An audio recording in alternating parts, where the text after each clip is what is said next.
Sim. Gente, boa noite para todo mundo que está aqui.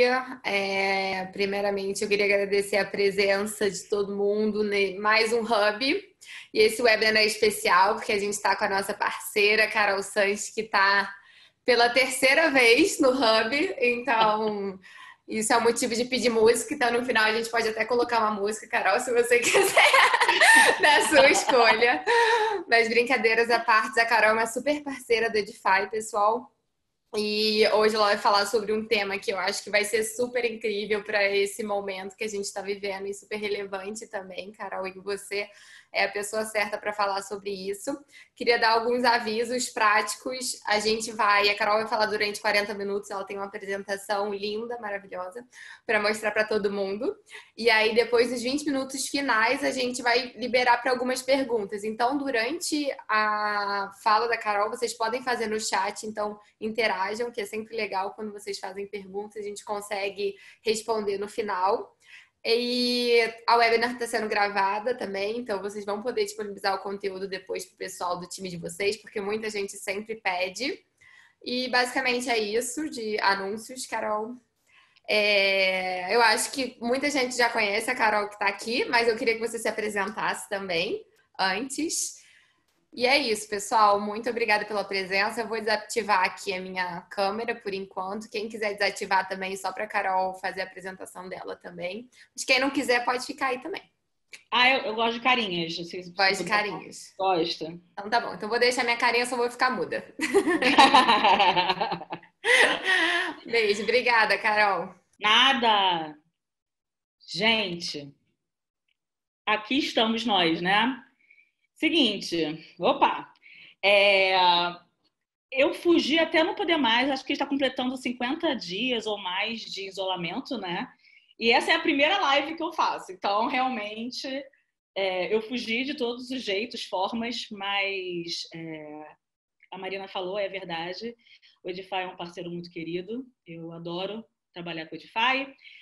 A primeira vez que a gente trabalhou juntos foi em 2017, no lançamento. Depois a gente teve 3 hubs. O primeiro hub foi no Museu da Manhã, que eu fui convidada, e foi muito bacana. E eu falei sobre educação remix. Aí a segunda eu vou ter que contar o causo, né? Porque toco o telefone na véspera do Hub. A Rona, minha sócia, já tinha sido convidada, estava na programação, então estava tudo bem. Eu estava indo apenas assistir e tocou meu telefone na véspera. Carol, seguinte, só você pode salvar a gente agora. Um convidado cancelou. Você topa? E vocês sabem que eu tenho alma kamikaze e fui, né? E aí eu falei sobre serendipidade. Ano 2. E aqui estamos no ano 3. E eu também achando que eu não ia falar no Hub, viu como é que a vida é? E aqui estamos falando no Hub com um tema que eu nunca falei. Então, como vai funcionar, gente? Eu vou compartilhar minha tela com vocês, dos meus slides, e eu vou falando com vocês algumas coisas, tá bom? Então, vamos embora. Esse negócio de falar sem ver cara, sem ouvir som, vai ser realmente um desafio, mas eu acho que todos iremos vencer, tá? Então, vamos embora. Vou compartilhar minha tela, tá? Bora lá.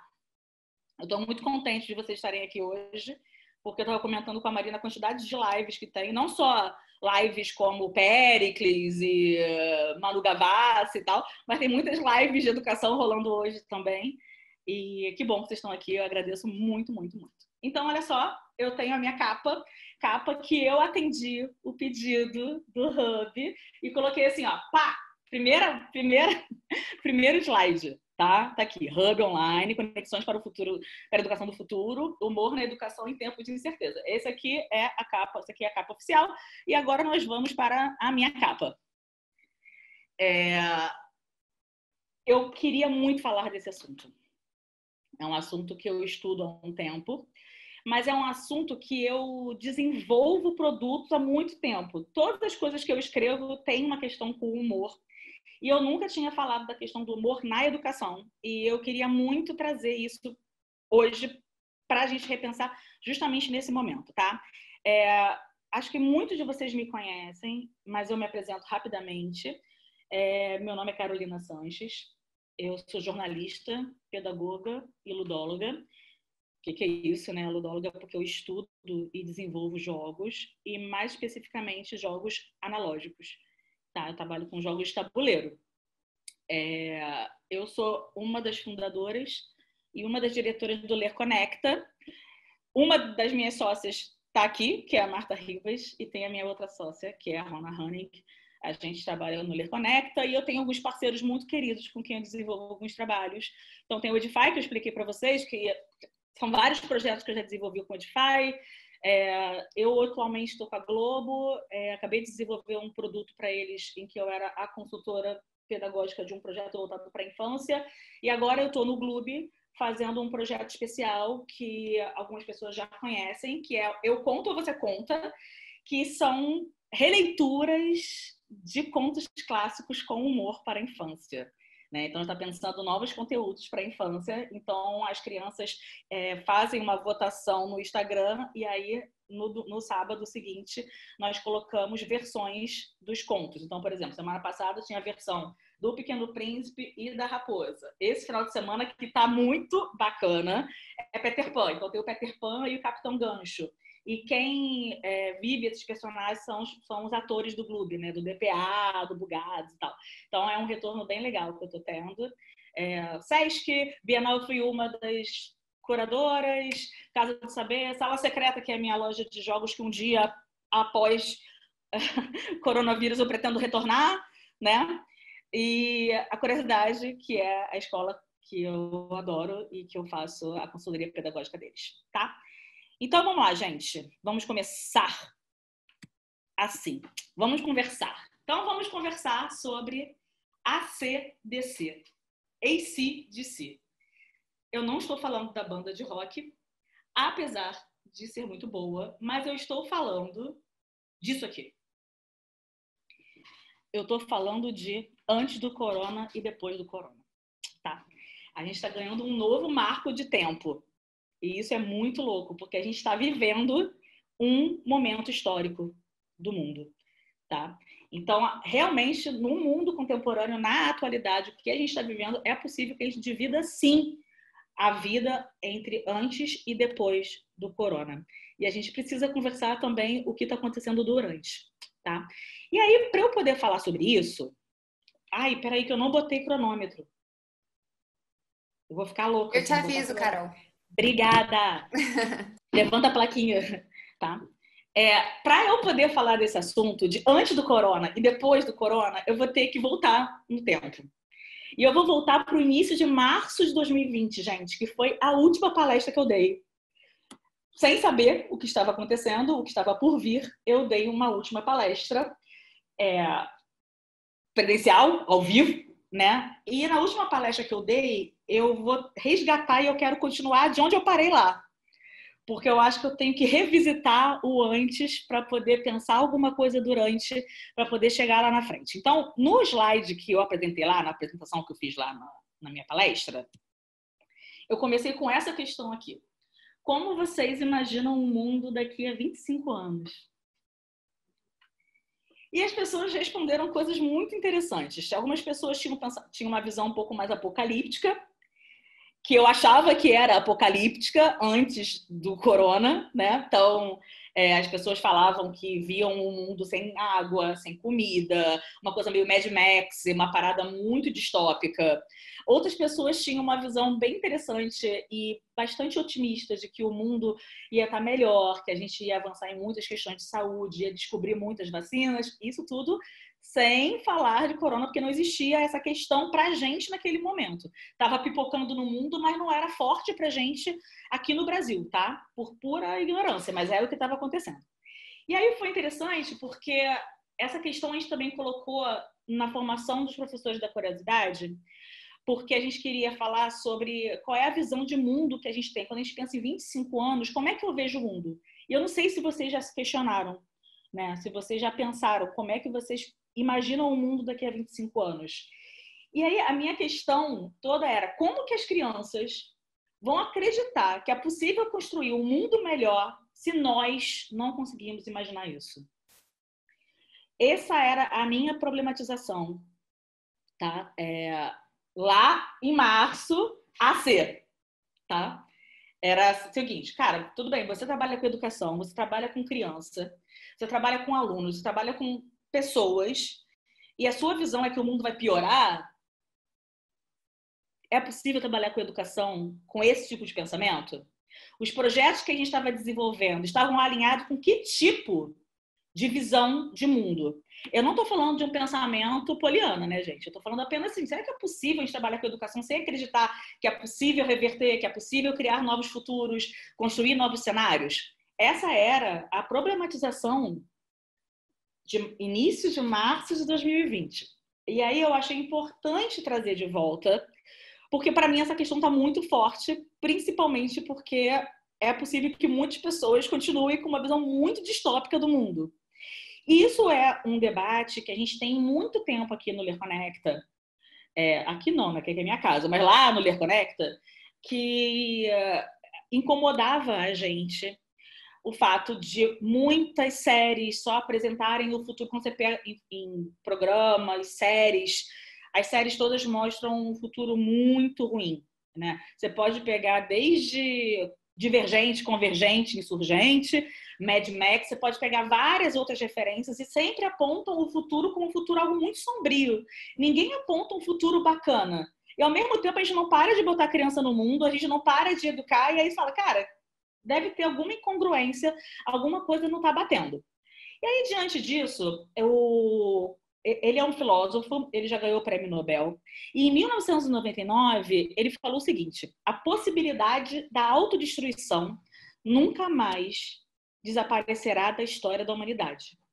Daqui para frente, todas as gerações serão confrontadas com a tarefa de resolver esse problema.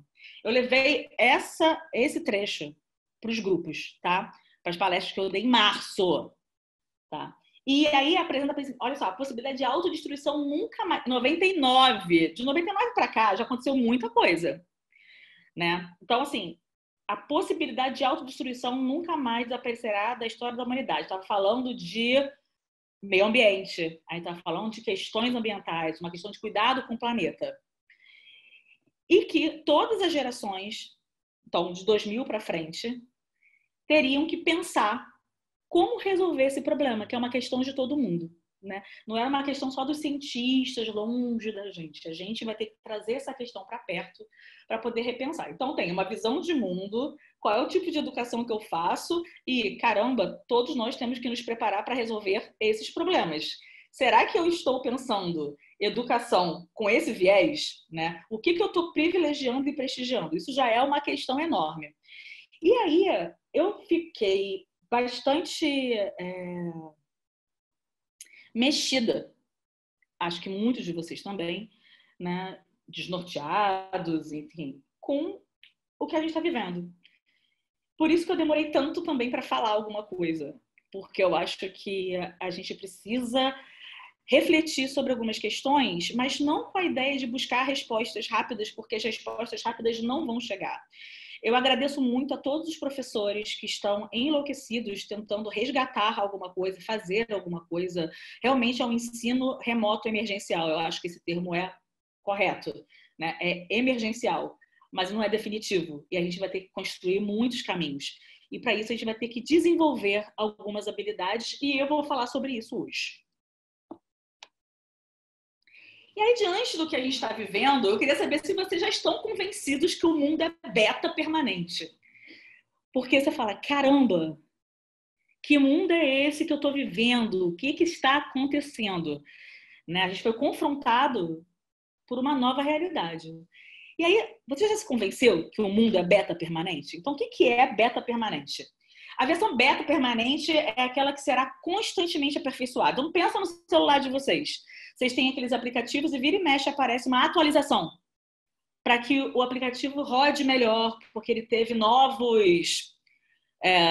desenvolveram novas skills, novas funções, e aí você vai e atualiza. A versão beta é essa, que constantemente a gente vai aperfeiçoando. É o computador que você precisa botar a versão nova, aí está sempre melhorando, está sempre trabalhando pela evolução permanente da última versão. Então, existe uma questão de adaptabilidade. O projeto ele não está estanque, ele está sempre em evolução, ele não termina em si. Então, se a gente pensa que o mundo é beta, a gente também tem que pensar que a gente é beta, né? A gente precisa pensar numa palavra que é adaptabilidade. E o trabalho da educação, ele nunca está concluído. E eu acho que é aí que está um desconforto geral na educação, mais especificamente na escola, porque educação e escola não são sinônimos, tá? Educação e escola, tá? É possível fazer educação sem estar na escola e existe escola que não está fazendo educação. Mas isso aí é polêmicas que eu abriria se eu estivesse pessoalmente com vocês e a gente estaria debatendo super, mas aqui não é possível. Mas eu jogo essa pulguinha para vocês ficarem pensando, tipo, caraca, educação e escola não são sinônimos. E o trabalho na educação, ela nunca está concluído. Se o ser humano está sempre evoluindo, se o mundo é dinâmico, está sempre mudando, como é que a gente acha que o que a gente tem já estava suficiente, fechado e resolvido? Né? Então, nós somos beta e muito importante, todo dia é dia 1 na escola. Eu vou falar de escola agora. Todo dia é dia 1. Todo dia. Todo dia para reinventar, todo dia tinha que mudar. Porque a gente muda o tempo todo. E se a gente muda o tempo todo, a educação, a metodologia, as formas de fazer, as formas de pensar precisam acompanhar. Né? Então, eu trago Heráclito, filósofo. E o Heráclito, ele fala que não há nada permanente, exceto a mudança. O Heráclito é aquele mesmo que vocês devem ter lembrado, que falava que do homem e o rio, que o homem que entra no rio não é mais o mesmo homem e nem é mais o mesmo rio. Então esse cara já tem uma questão da mudança internamente, questões que ele já fazia e que ele já problematizava. E essa frase de que não há nada permanente exceto a mudança tinha que ser escrito em todos os murais de escolas e botar também um post-it no computador só para lembrar, né? Que não existe projeto fechado, não existe formação, por isso que a formação do professor é continuada, porque são novos alunos, novos desafios, novos interesses, novos temas. E existe uma questão que vai parecer muito forte para a gente, que é uma palavra chamada imprevisibilidade. Então, eu falei de adaptabilidade e agora eu trago o conceito de Cara, assim, a gente não sabe o que vai vir. É imprevisível. A imprevisibilidade é uma palavra que vai parecer muito forte. A gente não sabe se a gente vai conseguir manter a escola do jeito que ela é. A gente não sabe se a maneira que a gente está fazendo vai ter que ser assim. A gente não sabe. Eu estava vendo o vídeo. Gatilho, tá? Quem tiver mal, não assiste o vídeo do Átila, biólogo. Mas o Átila tem um canal no YouTube e ele estava falando, cara, que é possível que a gente fique de máscara até 2022. Gente, vocês estão entendendo isso? Não é assim, daqui a pouquinho vai passar e a gente vai voltar ao normal. Não tem mais um normal. A gente vai ter uma nova normalidade. E a gente vai ter que criar uma maneira de ser e estar nessa normalidade. Então, se a gente tem como valor a mudança, a adaptabilidade, a gente vai ter mais flexibilidade para poder aceitar e agir. Então, quando eu pego Heráclito, que não há nada permanente exceto a mudança, eu vou trazer, então, um conceito que junta muito com o humor, e isso eu vou falar um pouco mais lá na frente. Eu gosto de situar as pessoas, botar todo mundo na mesma página para poder chegar no assunto, tá? Humor e flexibilidade.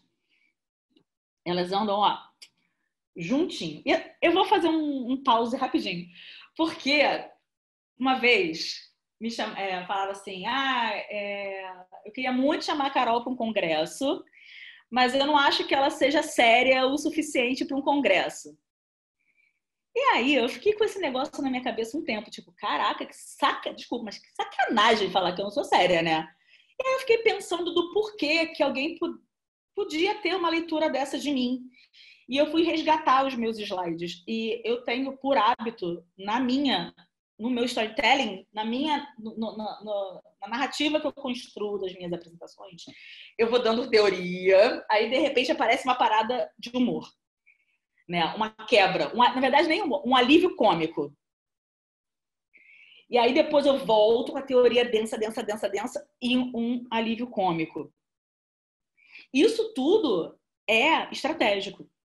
Tem o porquê. Porque chega um momento que o cérebro precisa desse estímulo para que ele possa sair de um lugar para o outro.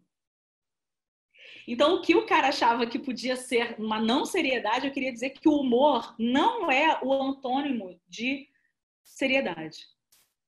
Isso é muito importante, porque o humor é muito sério. Traz questões muito sérias. Então, eles não são antônimos, tá? Mas eu vou resgatar isso lá na frente. Então, mudança requer flexibilidade. Flexibilidade, eu fiquei pensando como é que eu ia apresentar essa questão para vocês, e aí eu inventei isso aqui, tá? Quando não é meu, eu aviso. Quando é meu, eu aviso também. Isso aqui eu inventei. Então, eu pensei o seguinte, desafio Medusa, tá? O desafio Medusa é aquele momento que o desafio aparece e a gente fica petrificado. Medusa, mito, né, grego, que quando a gente olha diretamente para ele, a gente vira pedra. E aí, a gente vira pedra e a gente fica no lugar de rigidez de pensamento e atitude conservadora. Tudo que não existe no humor, tá, gente? Rigidez de pensamento e atitude conservadora. Então, eu vou apresentar para vocês isso aqui. Diante da Medusa, diante de desafio Medusa, que pode petrificar a gente, como muitas pessoas estão vivendo agora, muita gente panicou diante desse cenário por causa da rigidez, por causa do conservadorismo, por causa do medo que vem junto do lugar de controle. Isso tudo aí sim, são antônimos do humor, tá? A gente precisa pensar como a gente encara esses desafios. Então, diante do desafio Medusa, a gente está vivendo tempos que exigem que pensemos de maneira diferente. E aí, nos desafios Medusa, eles pedem que a gente articule 3 fatores para solucionar problemas. Então, essa parte é bem importante, tá? Os 3 fatores são experiência pessoal, conhecimento e imaginação. Para solucionar um problema, a gente ativa, articula e flexibiliza experiência pessoal, conhecimento e imaginação. Aí eu botei aqui na ilustração, não por acaso, o Perseu. O Perseu é uma história, né? É um mito, e foi ele que cortou a cabeça da Medusa. Como é que ele venceu a Medusa? Ele teve que ativar um conhecimento de experiência pessoal, ele teve que ativar conhecimentos gerais e ele teve que ativar a imaginação para poder vencer o desafio da Medusa. Odisseia. Hoje eu estou muito grega, vocês vão ver que vai aparecer muita coisa aqui de mitologia. Né? Por exemplo, Odisseia, não sei se vocês já leram. Odisseia é um dos maiores livros da humanidade, se não o maior livro da humanidade. E agora eu me lembrei de um aluno. Olha só, gente, eu faço estico, tá? Mas vai fazer sentido. Eu tive um aluno, Matheus, o nome dele. E aí, uma vez eu perguntei, ele tinha 7 anos. Eu perguntei pra ele, Matheus, qual é o seu livro preferido? Eu tava crítica que ele ia falar Capitão Cueca. E ele falou, A Odisseia. Aí eu falei, opa, valeu. Realmente, vale a pena um garoto de 7 anos falar que é a Odisseia, porque a Odisseia é fantástica mesmo, é uma jornada que todo mundo precisa e merece ler, e eu acho que a gente realmente vive na vida uma grande Odisseia, uma grande jornada do herói, que é da onde surge todo o conceito do Joseph Campbell. Mas, voltando à Odisseia, cara, Odisseu, né, ele venceu as sereias como, né? Ele sabia que o canto das sereias levariam ele para o fundo do mar. E aí ele vai e bota cera no ouvido e pede para ser preso no mastro e atravessar o mar para poder não ser levado pelas sereias. A Adriana Calcanhoto fez uma música que fala exatamente dessa passagem. O nome da música é Porto Alegre. Então, acho que vale a pena quem gosta de fazer cruzamentos, leituras elásticas, vale a pena fazer totalmente cruzamento da Odisseia, o Odisseu e a Adriana Calcanhoto com a música Porto Alegre. Né? Então, ele fez o uso da experiência pessoal, ele fez o uso do conhecimento e fez o uso da imaginação. Geralmente, quando a gente está diante de um problema, a pessoa, quando ela usa só a experiência pessoal, a solução não é tão inovadora. Quando ela usa só o conhecimento, ou seja, a teoria, alguém sempre fala, mas cara, isso não vai funcionar porque nunca entrou numa sala de aula, sabe? Coisas que as pessoas falam, né? E quando a pessoa usa apenas a criatividade, apenas a imaginação, mas sem conhecimento e sem experiência, também fica manco. Então, o pensamento inovador, os criativos, a galera que soluciona problema, elas trabalham esses 3 campos, flexibilizando os 3. tá? A gente vai navegando por esses fatores. Vou continuar. Então, hoje eu trouxe uma ideia para apresentar a vocês. Oi, Rodrigo Veloso. Acabei de ver você aqui. Natália, do Juá, Ceará. Desculpa, gente. Mas que as pessoas vão aparecendo na minha tela e são pessoas muito, muito queridas. Bom, hoje eu trouxe uma ideia para apresentar a vocês. E eu espero que faça algum sentido. Então, eu vou apresentar para vocês um humor comprometido, que atua em favor de uma educação humanizadora, tá? É por esse caminho que eu vou seguir. Lembrando que eu acho que a gente está vivendo nossa, eu estou aprendendo muito nessa quarentena, eu estou aprendendo muito nesse isolamento, né? As pessoas ficam falando desses clichês e tal. Mas eu queria falar para vocês que o grande barato é que a gente vai precisar desaprender muitas coisas para poder reaprender outras, tá? Aprender e reaprender outras. A gente está num momento de desaprendizagens, porque a gente vai ter que fazer um trabalho enorme de desapego de antigas e velhas certezas, de coisas que a gente achava que funcionava, que a gente tinha certeza que funcionava. E a gente vai ter que rever isso, tá? E aí eu já vou dar um spoiler, porque humor e humildade andam juntos. Então, para poder rever um lugar de fala, para rever um lugar de conhecimento, a gente vai ter que ter muita humildade para olhar as falhas. Mas a gente vai chegar lá. Então, assim, muita gente fala, ai, cara, a vida seria tão mais fácil se a nossa mente fosse como um computador, sabe? Previsível, deu um comando, aconteceu, sabe? Apertei o play aqui, tá rodando, dei um comando, funcionou, a vida seria mais fácil, né? Só que não. Não seria mais fácil. Porque se a gente pensar, os computadores, eles erram o tempo todo, quando eles são confrontados pela ambiguidade.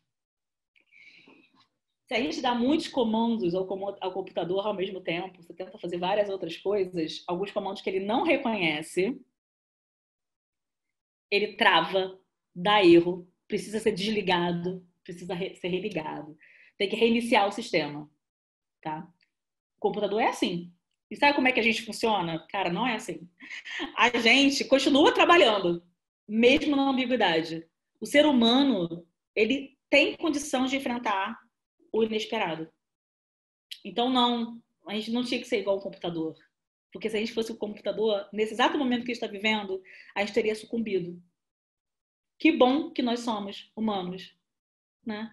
Para a gente poder olhar essa questão que se coloca para a gente, que é muito profunda, né? É uma questão de saúde, mas também é uma questão que coloca em xeque muitas questões éticas, muitas questões filosóficas que a gente vai precisar observar e pensar. E a gente continua trabalhando, mesmo enfrentando o inesperado. Então, eu estou vendo aqui vários professores, vocês sabem o que vocês estão enfrentando, né? O quão difícil está sendo isso tudo. Vocês continuam trabalhando, mesmo enfrentando o inesperado. Pode bugar de vez em quando, tipo, caraca, mas vocês estão funcionando. E aí, o cérebro da gente, ele não para diante da ambiguidade. E aí, isso é muito maluco, porque em vez disso... Peraí que eu só... Pronto. Em vez disso, o nosso cérebro, ele usa a confusão para chegar ao pensamento complexo. Gente, o nosso cérebro adora uma confusão. Real. Ele gosta de ser estimulado. Ele precisa ser estimulado. Então, a gente, quando está diante de uma ambiguidade que causa uma confusão, a gente busca a solução do problema, ativando aqueles fatores que eu falei lá atrás, da experiência, do conhecimento e da imaginação, e a gente chega no pensamento complexo. Peraí. E aí, quando a gente chega no pensamento complexo e a gente pensa nas informações conflitantes que são dadas ao cérebro, enquanto o computador pifa, né, o cérebro usa esse conflito para gerar novas soluções, produzindo ideias que nunca foram pensadas antes. Tipo, caraca, tive uma ideia. Quantas vezes vocês estiveram diante de um problema e, de repente, às vezes tomando banho, andando, inclusive vou dar um pause para indicar um livro chamado Walk Escape. Depois eu boto no meu Instagram, @CarolinaSanches. Eu compartilho tudo lá, tá?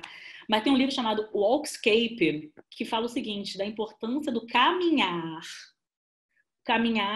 para adquirir conhecimento, tá? Caminhando o quanto que isso faz com que a gente, movimentando o corpo, o que movimenta em nós também para pensarmos outras questões.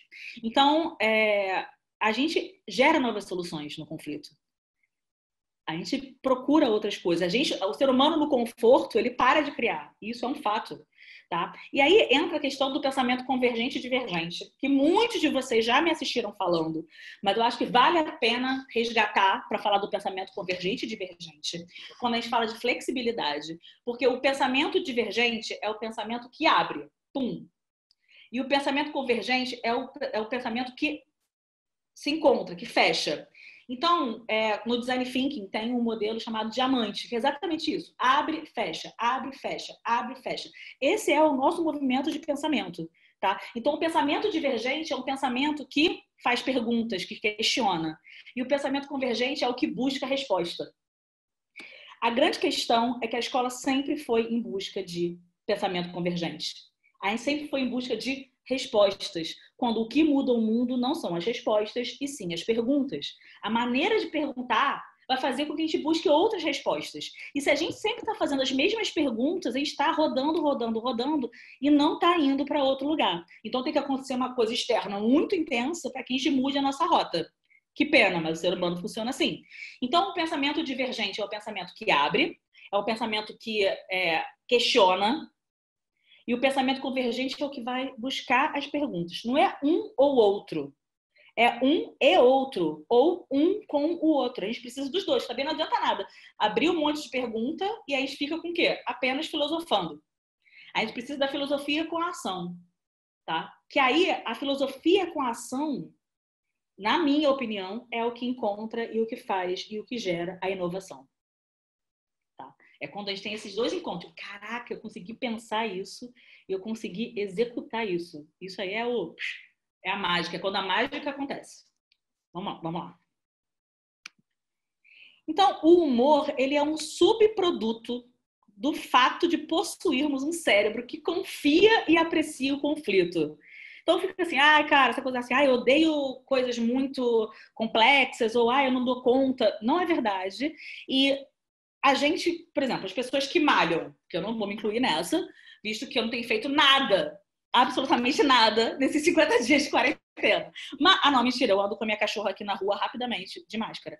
Mas, assim, a pessoa que malha, ela se exercita, e cada vez que ela, por exemplo, pesos, né, ela vai aumentando, porque ela vai conseguindo sustentar, ela vai desenvolvendo isso. O cérebro também precisa de exercício para poder desenvolver esse tipo de pensamento. O humor é uma parada muito sofisticada. É muito sofisticado, tá? Mas estou falando apenas na questão da solução de problemas. Então, a gente precisa de desafios. Desafios reais. Não precisa ser desafio medusa, não, tá, gente? Pode ser desafios bem mais light, assim. Mas precisa de desafio para que a gente se movimente. Por isso que a gente trabalha por projeto, por isso que a gente trabalha com PBL, que é por problematização, porque isso faz com que a gente realmente se movimente. Bora lá. Esse slide ficou muito bonito. O humor como potencializador da plasticidade cognitiva. Pronto, cheguei num slide importante, tá? Porque o humor não é uma qualidade. Eu vou apresentar o humor como um processo passível de desenvolvimento, tá? E o humor como potencializador da plasticidade cognitiva. Eu não estava falando agora do corpo, que você vai malhando e vai ficando forte e tal. O nosso cérebro também. O nosso cérebro tem toda a questão da plasticidade, né? A gente vai ampliando mesmo, vai abrindo sinapses. A gente tem isso. Então, existe uma plasticidade cognitiva que a gente precisa potencializar. Então, o humor potencializa... peraí. A plasticidade cognitiva é... isso aqui é uma definição, tá? A plasticidade cognitiva é a nossa capacidade adaptativa diante da complexidade de uma realidade em acelerada mudança. Ou seja, o que a gente está vivendo, né? Uma realidade em acelerada mudança. Então, a gente tem uma capacidade de se adaptar. Eu estava com a Matilda, minha cachorra, na rua, andando com ela de madrugada. E aí eu encontrei o Bruno, que é um vizinho, que também tem uma cachorra, que também estava andando de madrugada. E aí ele falou, cara, eu vou falar uma parada muito louca. Tirando os boletos, eu tô gostando de ficar em casa? Eu achei que eu não fosse gostar de ficar em casa, eu já me adaptei. Ele falou, cara, agora eu tô na fase de que já tô de boa. Se quiser ficar 2 meses, eu vou ficar 2 meses. O ser humano, ele tem realmente grande capacidade de adaptação. A gente se adapta a muitas coisas.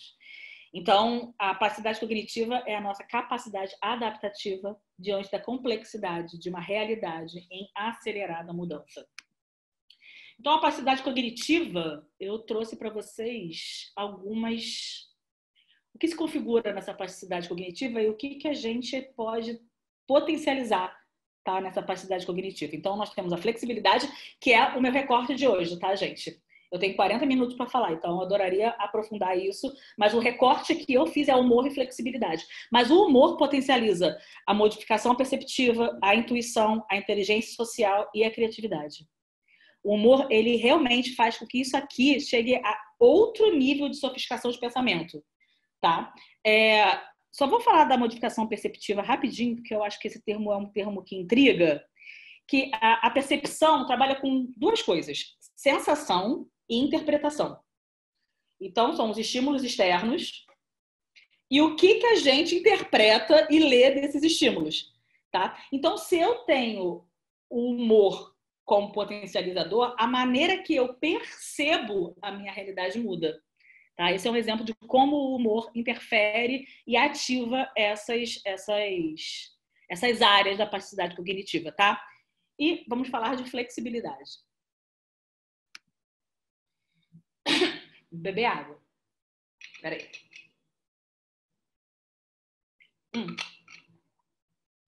Uma pessoa sem senso de humor é como um carro sem molas. É sacudido por cada pedra da estrada. Cara, o humor é um grande amortecedor. Tá? Sim, GIFs, amo. Tá aqui meu carrinho em movimento. Eu acho que é bacana essa frase. Essa frase é de um escritor e ele é pastor também, americano, muito antigo, já faleceu. E eu ouvi essa frase numa pesquisa e eu falei, cara, isso aqui é muito bom. Porque eu acho que é uma boa metáfora para falar do que a gente é. Então, o carro, a estrada esburacada às vezes, a gente vai sacudindo e a gente sabe que, né, o que acontece da gente sacudir o tempo todo, mas quando a gente tem humor, a sacudida é diferente, né? E a gente tem uma outra relação com a estrada, com o carro, com a mola, tudo muda. Então, calma.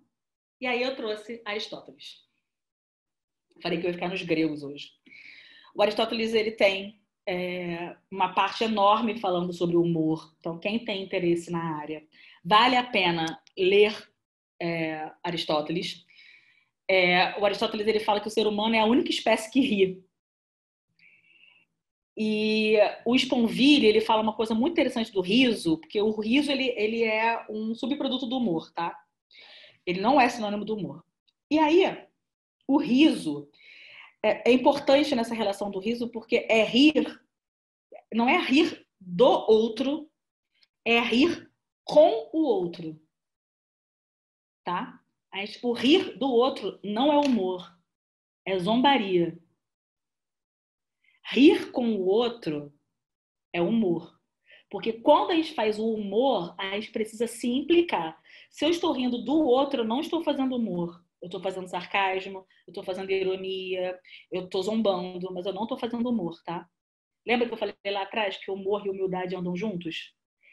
Quando a gente zomba, quando a gente coloca a gente num lugar acima do outro.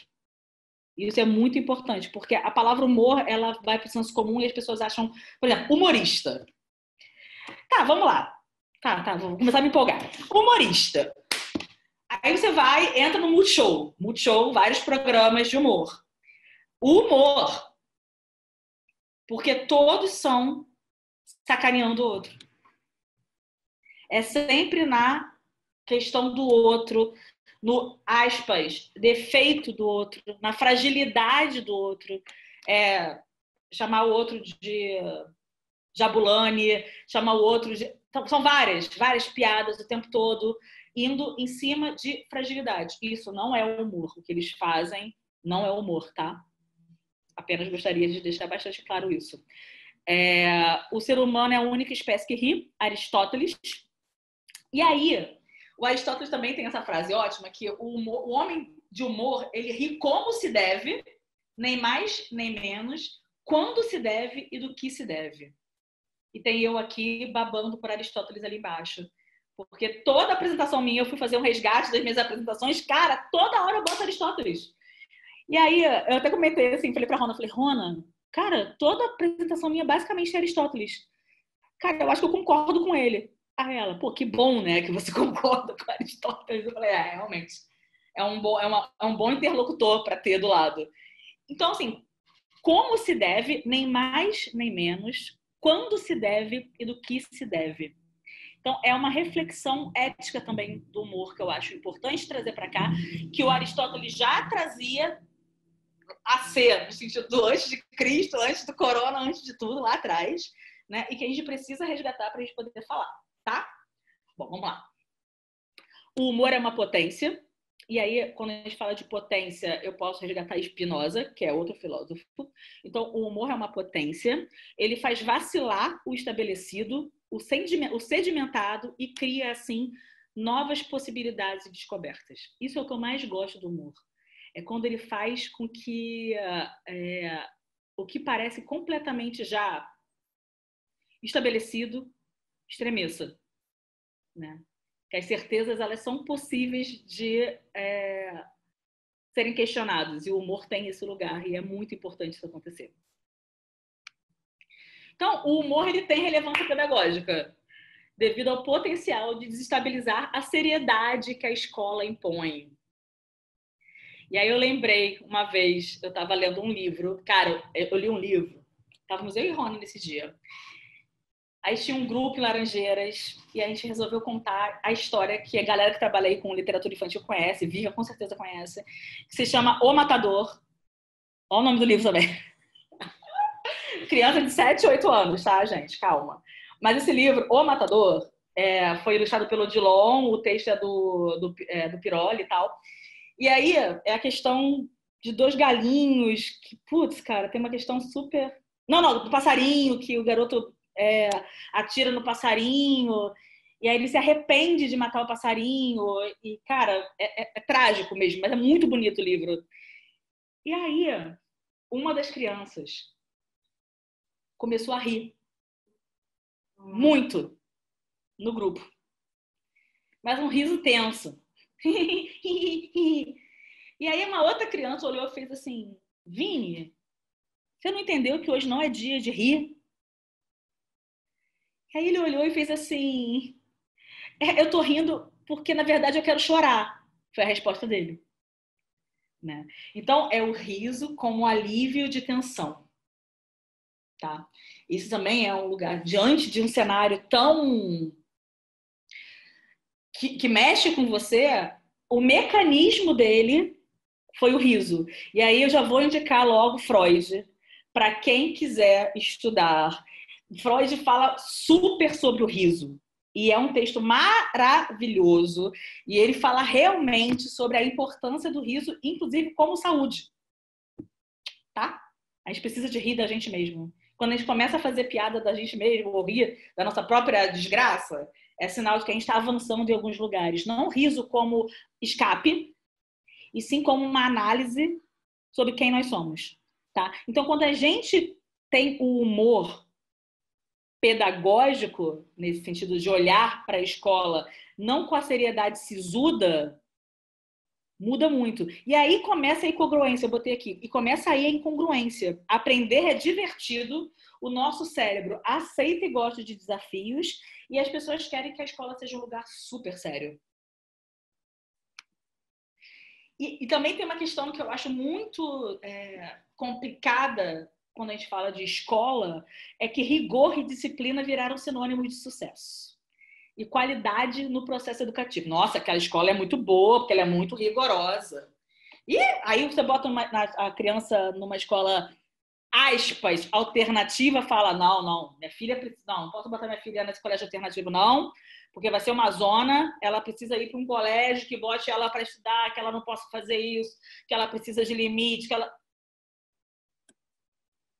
né? Então, rigor e disciplina viraram sinônimos de sucesso e qualidade no processo educativo. E o humor, na contramão disso, é sempre associado a algo descompromissado, fútil e bobo. Cara, isso não é só na escola.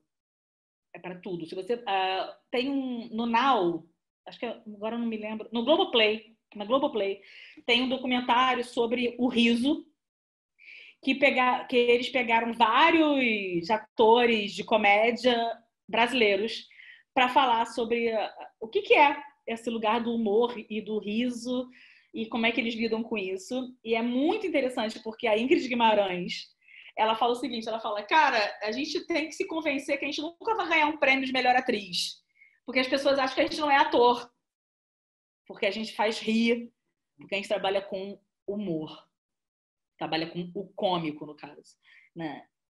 Então, aí aparece um lugar complicado, que as pessoas não levam a sério isso. Mas aí, ao mesmo tempo, na literatura, vou falar a literatura infantil, a literatura para a infância, que é um campo que eu transito bastante, também tem essa questão. Porque eles acham que livros bons para serem premiados são os livros que fazem chorar, são os livros que tocam em questões profundas, que vão fazer a criança uma coisa bem cinza. Vocês podem pegar todas as listas de livros premiados no mundo inteiro e vocês vão ver que só livro trágico. Livro que fala do buraco existencial. Como se o humor não trouxesse questões tão importantes quanto. Tá? Quando eu falei lá atrás da minha preocupação com livros, com filmes distópicos, séries distópicas para os adolescentes, eu também me preocupo com a bibliodiversidade das crianças, quando todos os prêmios, todos os livros selecionados pelos grandes institutos por aí, coloca só livro trágico, só livro cinza, só livro nórdico, só... É que eu não posso me falar muito, não, porque eu vou começar a me empolgar e de repente eu falo mal de alguém e não quero isso ficar filmando, né? Não pode. Mas... Vocês estão entendendo o que eu estou dizendo? Tipo, cara, como assim? Como assim? Então, ó, eu tô aqui no meu escritório, né? É que eu não consegui botar o fundo igual da Marina, do Hub, porque a gente tentou, mas não deu certo, eu queria dizer isso. Mas, olha só, cara, eu tenho uma capivara no meu escritório. Linda, da Mariana Massarani. Eu tenho ali o Vai Lobo, que é o livro que eu escrevi, livro-jogo, que tem humor. E ter humor não significa não ter conhecimento. E é muito complicado, porque a gente cresceu na lógica de que rir. E a lógica é que o humor, eles não são sérios, então não é um lugar... Aí, isso aqui eu botei. Como dizia minha avó, muito riso, pouco siso. Né? Os antigos falavam isso. Muito riso, pouco siso. Que pena. Que pena. Schopenhauer. A pessoa vai... O Schopenhauer, ele fala o seguinte, o sério está convencido de que pensa as coisas como elas são e de que elas são como ele as pensa. Vou até ler de novo. O sério está convencido de que pensa as coisas como elas são e de que elas são como ele as pensa. Sabe o que é isso? Um pensamento conservador, rígido, que diante de uma adversidade quebra, não sustenta, buga. Se fosse computador, tinha que reiniciar. E o humor, ele funciona como uma autocrítica permanente. É saber que realmente só sei que nada sei, filosofia, só sei que nada sei, não é chavão. É verdade isso, a gente não sabe. O pouco que a gente sabe realmente é ínfimo. Então a gente precisa ter um humor de encarar o nosso não saber. Então, o humor, ele funciona como uma autocrítica permanente, ele se contrapõe à arrogância.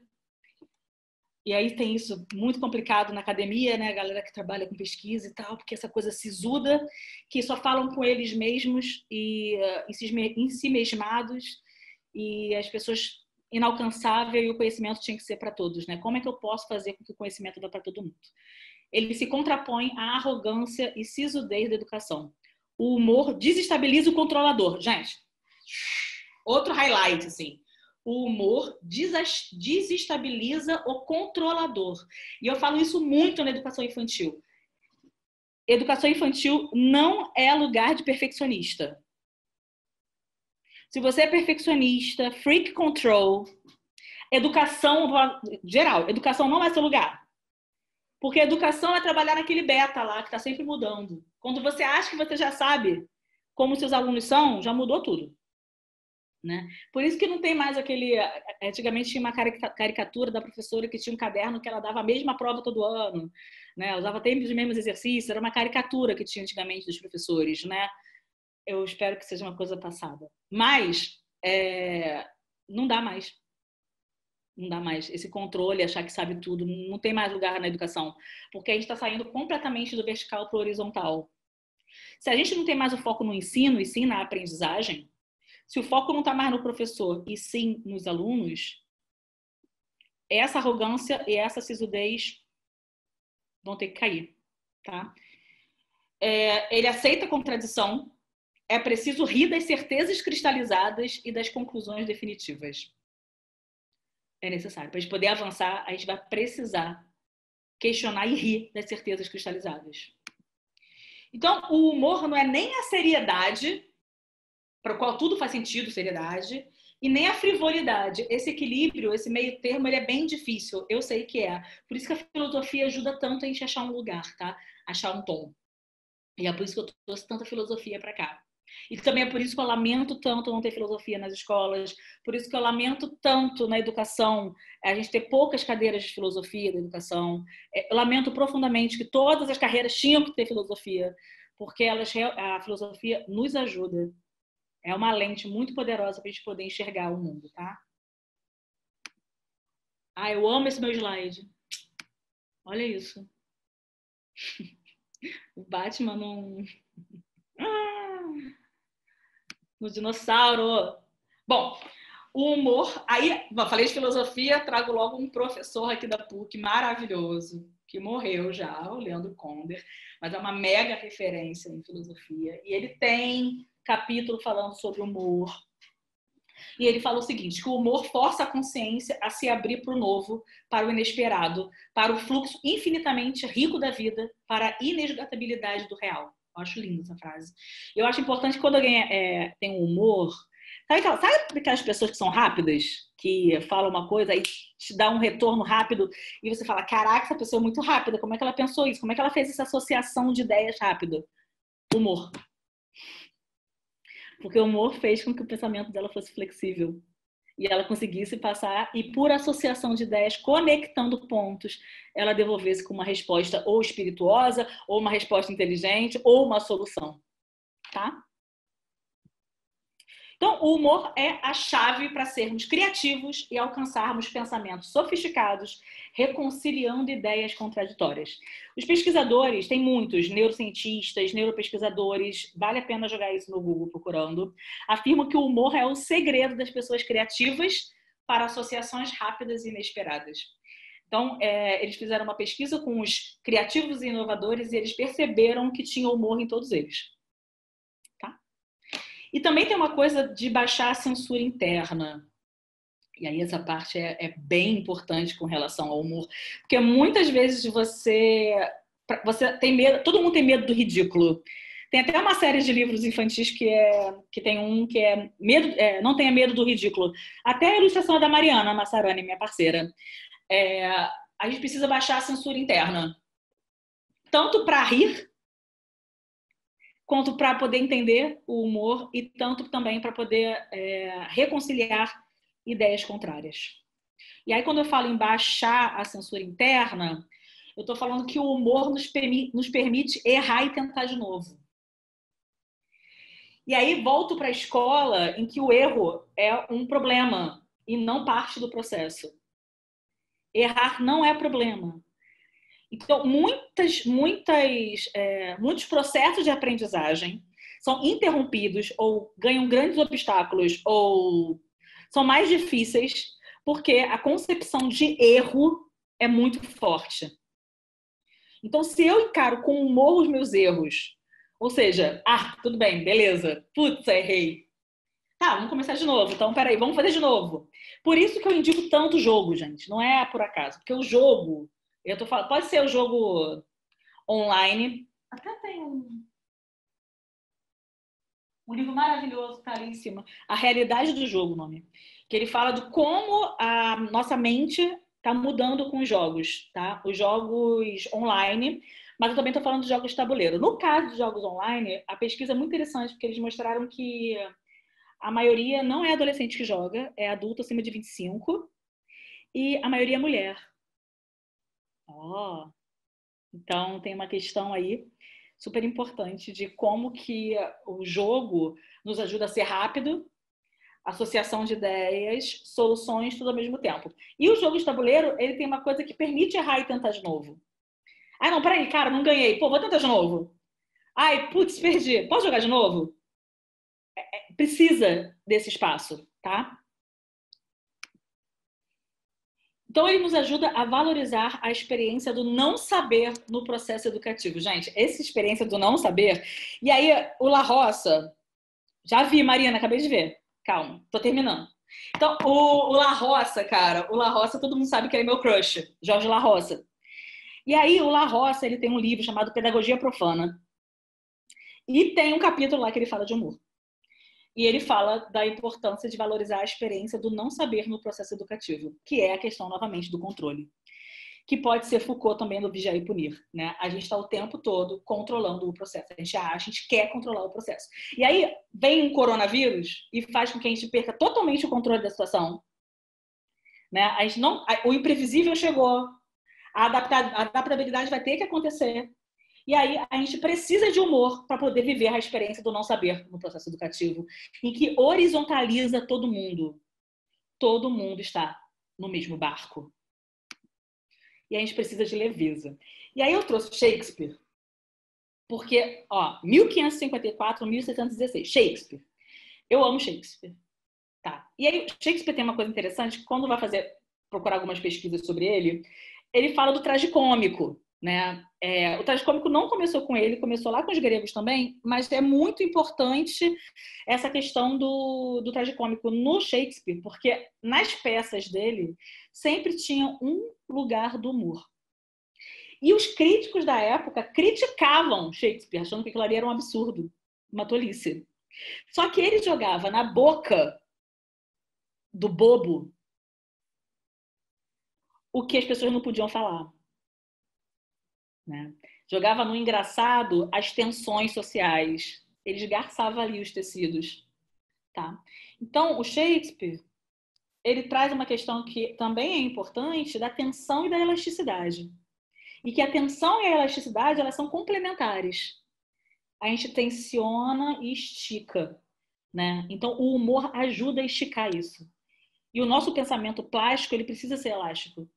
Então, é o conflito, é o desafio e a gente vai. E cada vez mais a gente consegue melhor. Então, o humor é um processo mental, cognitivo e emocional. E a gente registra os estímulos externos e organiza, dando um novo significado. Tá? Então, de novo, o humor não é uma qualidade, nem é uma habilidade, nem é uma skill. Ele é um processo passível de desenvolvimento. A pequena parte de ignorância que ordenamos e classificamos, damos o nome de conhecimento. A gente tem isso aqui. A gente sabe isso aqui, que a gente conseguiu ordenar e classificar. E as pessoas são arrogantes porque sabem isso aqui. Por isso que, quando a gente volta lá para os gregos, a gente vai lá do só sei que nada sei, é ali que estava a semente da impermanência, a semente da mudança, porque sacou que se a gente for levar tudo a ponto de faca, a sério desse jeito, a gente não vai desenvolver conhecimento, a gente vai ficar parado, estagnado. Então, não ter humor, aí o Sponville, outra dica, Pequeno Tratado das Grandes Virtudes. Tem um capítulo só de humor, que ele bota lá, o Sponville bota o humor como uma das virtudes.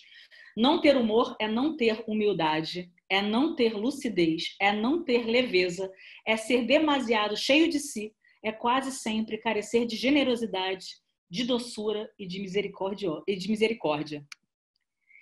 E para eu poder fechar o encontro de hoje, eu queria muito falar do Sísifo, o mito. tá? Para quem não conhece o mito de Sísifo, os deuses condenaram Sísifo a rolar, levar lá para o alto da montanha uma rocha. E quando ele chega lá, a rocha desce. E ele desce e joga, e vai levar de novo a rocha lá em cima. E desce. Então, foi um castigo que os deuses, né, impuseram ao Sísifo. E eles pensaram, com alguma razão, que não há punição mais terrível que o trabalho inútil e sem esperança. De novo, ó, não há punição mais terrível que o trabalho inútil e sem esperança. E eu queria dizer para vocês que a gente não é Sísifo. Às vezes o nosso trabalho parece que a gente está levando a bola lá, a pedra lá no alto, quando chega lá cai tudo. Tipo, puta que pariu, desculpa o palavrão. Vou ter que começar tudo de novo, né? Não somos Sísifo, não estamos condenados, porque o nosso trabalho não é inútil. A gente trabalha com educação. E educar é ter esperança. Não esperança de esperar, né? Mas é a esperança de saber que é possível mudar o nosso futuro a partir do que a gente faz no presente. Por isso que eu fiz aquela questão lá atrás, né? Como é que você quer trabalhar com educação se você tem um olhar completamente pessimista para o que vem, né? Então, para isso, o antídoto é o humor. Tá? E Educar e Esperança tem um livro do Paulo Freire, Pedagogia da Esperança, que vale a pena também. Então, nesses tempos de incerteza, gente, humor, humildade e flexibilidade. O que vai acontecer eu não tenho a menor ideia. Eu não sei nem se depois do Covid eu vou continuar trabalhando com o que eu estou trabalhando. Eu não tenho a menor ideia. Desse momento, a Marta, minha sócia, deve estar assim, meu Deus, o que essa garota está falando? Mas ela sabe, a gente não tem a menor ideia do que vai acontecer depois. Mas, ao mesmo tempo, a gente precisa confiar no processo. A gente gosta de um desafio, nossa mente está funcionando. Então, a gente precisa de humor, precisa de humildade e de flexibilidade. Eu vou deixar para vocês os meus contatos. Meu Instagram, @CarolinaSanches. Eu vou disponibilizar lá no meu Instagram a apresentação, mas eu mando também para a Marina disponibilizar para as pessoas. E meu e-mail, carolina@lerconecta.com. Eu ia botar o endereço do meu escritório, mas visto que eu não tenho mais escritório, visto que não dá para sair, então é melhor não. E obrigada, gente. Chegamos ao fim. Maravilhosa, Marina. Carol. Eu não estava te apressando, só para a gente conseguir responder uma perguntinha aqui, pelo menos. Não. Porque fizeram muitas perguntas, Carol. E ainda tem as perguntas do pessoal que se inscreveu também. Eu respondo lá no Instagram. Isso que eu ia propor isso, mas eu queria que você respondesse uma pergunta que está muito conectada, assim, foi quase a mesma pergunta que a Priscila Gabriel fez aqui e a Renata Reis fez antes. Só se for pergunta fácil, senão não vou responder. Fala. Para você, eu tenho certeza que você vai achar uma resposta muito rápida. Porque você tem humor. Brincadeira. Olha só, a Priscila Gabriel perguntou: como o coordenador pedagógico consegue resgatar o humor de uma professora para que a sua turma volte a ser leve? Alguma dica prática? E a Rê perguntou também: como que a gente tira inspirações, principalmente nesse momento, para resgatar a leveza, a alegria e o humor? Vou pegar um livro.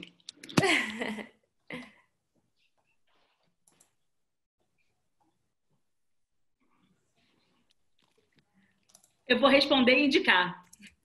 Aliás, eu estou fazendo várias indicações hoje, hein, gente? Aproveita. Jogando, brincando. Eu não falei da importância do brincar, o lugar do brincar, né? Como é que você pode... A frase era com a coordenação e depois como eles podem fazer com que fique mais leve a relação deles com os alunos. Sim. E existe um lugar do jogo, o lugar do brincar, que é muito importante. E aí tem um livro de um cara que simplesmente, para mim, é o maior gênio que tem, que se chama Humberto Maturana. O Humberto Maturana, ele tem esse livro aqui chamado Amar e Brincar, Fundamentos Esquecidos do Humano. Tá? Então, quando a gente brinca, e o professor brinca também, ele fica na relação horizontal que a gente estava conversando, né? A gente vai rir, a gente vai se divertir, a gente vai quebrar a cabeça junto, a gente vai botar desafio, a gente vai complicar, a gente vai perder, a gente vai ganhar, a gente vai flexibilizar, a gente vai rir junto, né? Então, o brincar é uma coisa super importante e eu nem preciso dizer que existem milhões de jogos online que eu posso depois mandar para a Marina compartilhar com vocês, jogos que funcionam remotamente com os alunos de vocês, que pode rolar. Porque quando a gente joga, a gente coloca em xeque muitas coisas. Aparecem coisas que não apareceriam normalmente, né? Eu sempre conto a história que até a Fátima tá aqui, ela sabe. A gente fez lá na Curiosidade um encontro com os pais e aí a gente foi jogar Tapa Certo. E Tapa Certo, pá, pá, pá. E aí tinha pai roubando. Os pais estavam roubando, queriam ganhar, né? Não apareceria isso normalmente. Não apareceria isso. Aparece apenas quando você está na ação. Então, tem um lugar dos projetos que colocam a mão na massa, projetos que vêm com desafio, projetos que têm humor, mandar fazer coisas, tudo que tenha esse movimento faz com que seja mais leve, interativo, interessante e flexível. E tem até um ponto, né? Porque a Priscila perguntou muito voltada ao gestor. Eu acho que também o gestor proporcionar esses momentos para o time. Eu acho que a gente, como adulto, brinca muito pouco, né? E fica o tempo inteiro falando para a criança brincar e brincar com a criança, mas a gente também tem esse espaço. Não, até porque, gente, quando a gente fala jogo, existem milhões de jogos, né? Eu gosto muito de brincar com um jogo, algumas pessoas aqui já brincaram comigo, um jogo chamado Black Stories, que é um jogo de perguntas, né? As pessoas têm que ficar formulando perguntas e aí, a partir das hipóteses, chegar a algumas respostas. Isso se chama processo científico, né? Então, através de jogos, a gente pode desenvolver muitas coisas que não precisa ser PowerPoint, sabe? A gente pode fazer coisas muito mais interessantes com os nossos alunos. E essa questão da gestão, eu faço muito jogo com o professor. Eu gosto muito de brincar e jogar com o professor, porque daí aparecem muitas questões importantes para a gente poder trazer e refletir sobre equipe, construção, colaboração e por aí vai. Ótimo, Carol. Tem alguma dica de jogo? Assim, a Carolina Apolinário perguntou. Tem alguma dica de jogo que funcione remotamente? Tem, eu vou mandar. Então tá bom. Tem Black Stories, por exemplo, que funciona remotamente, mas eu vou mandar. Eu tenho um arquivo que tem tudo mapeado. Eu mando para a Marina e a Marina dispara para vocês, tá bom? Beleza. Muito obrigada, Carol. Foi incrível.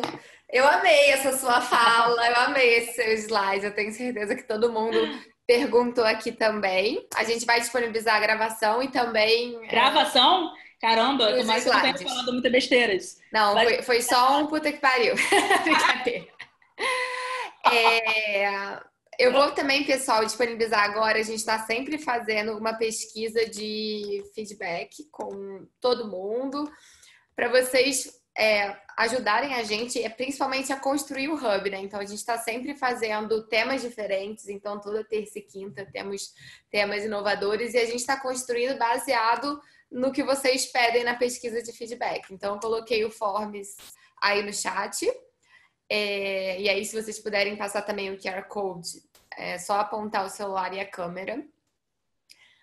E é isso, ó. Todo mundo tá pedindo indicação de jogos por e-mail. E aí gente, me procura. Marina, olha só, gente. Eu sou super, ultra, mega conectada. Eu tô todo dia no Instagram. Então, me cata lá no Instagram. Eu tô compartilhando todos os meus slides antigos. Eu tô numa fase de desapego, num nível, assim. Então, assim, eu tô jogando tudo lá. E eu vou jogar dica de jogos também. E aí se encontra lá, tá? Muito bem, muito obrigada, Carol. Muito obrigada, pessoal. André, eu vou mandar aqui no chat também. A gente tem uma página do Hub que você pode ter acesso a todas as gravações. Deixa eu disponibilizar aqui para vocês. E aí todas as gravações ficam aqui. A gente atualiza toda quinta-feira. Tá ótimo. Tchau, Marta. Saudades. Muita. Mônica Cury, não falei? Beijo. Evita! Vamos pra live do Péricles agora.